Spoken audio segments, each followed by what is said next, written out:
नमस्कार। जय किसान। हरित परिणाम साथियों, हरित परिणाम से आप समझ गए होंगे आज का वीडियो किस मुद्दे पर है।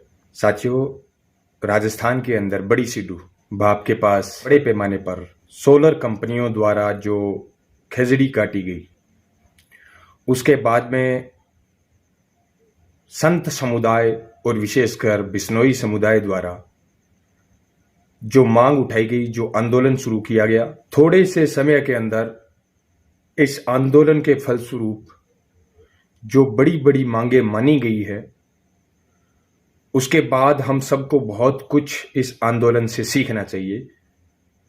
जिस प्रकार से बिश्नोई महासभा, जो अखिल भारतीय बिश्नोई महासभा है, उसके अध्यक्ष श्री देवेंद्र जी बिश्नोई ने जिस प्रकार से 36 कौम के सभी जीव प्रेमियों, पर्यावरण प्रेमियों को साथ लेकर यह आंदोलन लड़ा, और विशेषकर संत समुदाय ने जिस प्रकार से इस आंदोलन के अंदर अनुशासन, अध्यात्म की जो मिश्रण किया उन्होंने, वो देखने लायक था। साथियों, आज तक जितने भी आंदोलन हुए हैं, वो आंदोलन सफल हुए या नहीं हुए इसकी कोई गारंटी नहीं है, लेकिन एक बात की गारंटी पूरी है कि जिस आंदोलन की अगुवाई संत समुदाय ने की है, वो आंदोलन जरूर कामयाब हुआ है।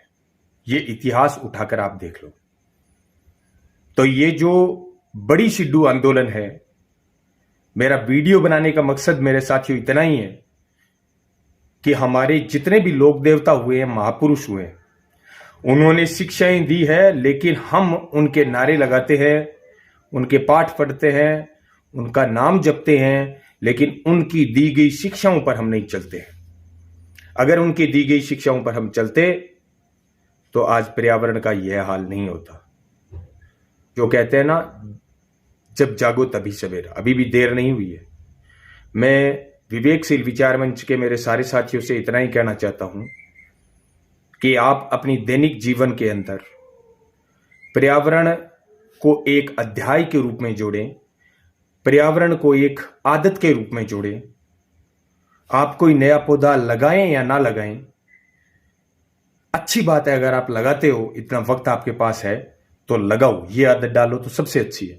लेकिन जितने भी पेड़ पौधे बचे हुए हैं, उनके खिलाफ आप कोई कुल्हाड़ी ना चला सके, ये काम आपको करना है।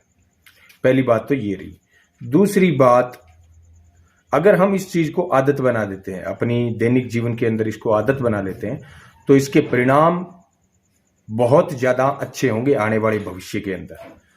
और यही चाहते थे भगवान जम्बेश्वर। भगवान जम्बेश्वर ने पर्यावरण और वन्य जीवों के संरक्षण को इसलिए उन्होंने अपने समुदाय के 29 नियमों में शामिल किया, 29 नियमों में। इससे पहले किसी भी महापुरुष ने, किसी भी लोक देवता ने और किसी भी धर्म के अंदर इस प्रकार से वन्य जीव और पर्यावरण संरक्षण को स्थान नहीं दिया गया था। हालांकि सनातन हिंदू धर्म के अंदर जब हम पेड़ों को पूजने की परंपराएं देखते हैं, तो पेड़ों को पूजने का मतलब ये नहीं है कि आप अपने व्रत के दौरान या एक महीने के दौरान या एक वार के दौरान आप पेड़ों को पूजो। पेड़ों को पूजने का मतलब ये था कि आप प्रकृति को पूजो, आप प्रकृति का संरक्षण करो, पारिस्थितिकी संतुलन है उसको बनाए रखो। उनका संदेश ये था, लेकिन हमने उस संदेश को अलग ले लिया। हम पेड़ों को पूजते हैं, पेड़ों में पानी डालते हैं, जिसको हम पानी डालना कहते हैं, वो करते हैं, लेकिन दूसरे ही पल खेत में जाके पेड़ काट देते हैं। तो ये कौन सा धर्म हुआ भाई? भगवान जम्बेश्वर ने ये कहा कि एक कहावत जिसे इस आंदोलन के अंदर, बड़ी सिड्डू आंदोलन के बाद में सोशल मीडिया पर काफी प्रचलित है कि सिर सांठे रूख रहे तो भी सस्तो जान। मतलब सिर के बदले अगर आप किसी वृक्ष को बचा सकते हो तो भी सस्तो जान। और उसी कहावत को, भगवान जम्बेश्वर की इसी कहावत को, सिर सांठे रूख रहे तो भी सस्तो जान, इस कहावत को चरितार्थ किया था, धरातल पर उतारा था अमृता देवी ने और उनकी 363 अन्य सहयोगियों ने। खजड़ी आंदोलन के दौरान इतनी बड़ी संख्या के अंदर शहादत दी थी खजड़ी को बचाने के लिए, वृक्षों को बचाने के लिए।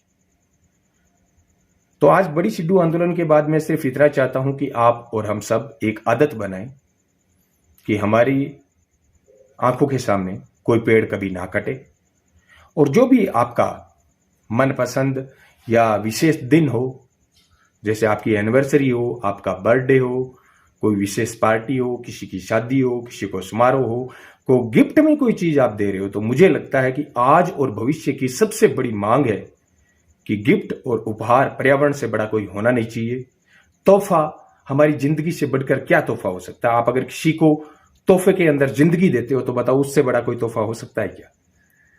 तो किसी को भी कोई तोहफा अगर आप देते हो तो पेड़ पौधा इस प्रकार का तोहफा देने का परंपरा है वो स्टार्ट करो।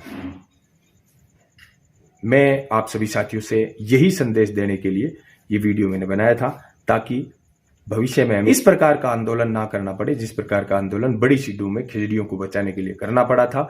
ऐसा आंदोलन हमें भविष्य में ना करना पड़े, इसके लिए हमें आज से ही पर्यावरण को अपनी आदत बनानी होगी।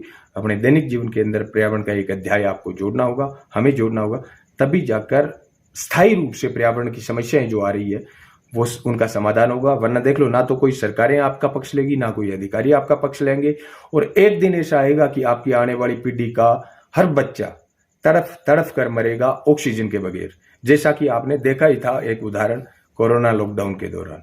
तो ये दिन ना देखने को मिले, इसके लिए जरूरी है कि तैयारियां हम आज से ही शुरू करें। और उसकी सबसे बेहतर तैयारी यही हो सकती है कि आप किसी भी अवसर पर किसी भी अपने को, किसी भी प्यारे को कोई तोहफा दें, कोई गिफ्ट दें, तो उसको एक पौधा दें और साथ में एक नसीहत दें कि भाई यह मैंने तोहफा दिया है, इस तोहफे को संभालना, इस तोहफे को पोसना पालना आपका काम होगा। ये नसीहत उसे साथ जरूर दें। वीडियो कैसा लगा? अच्छा लगा तो शेयर करें। जय हिंद, जय भारत।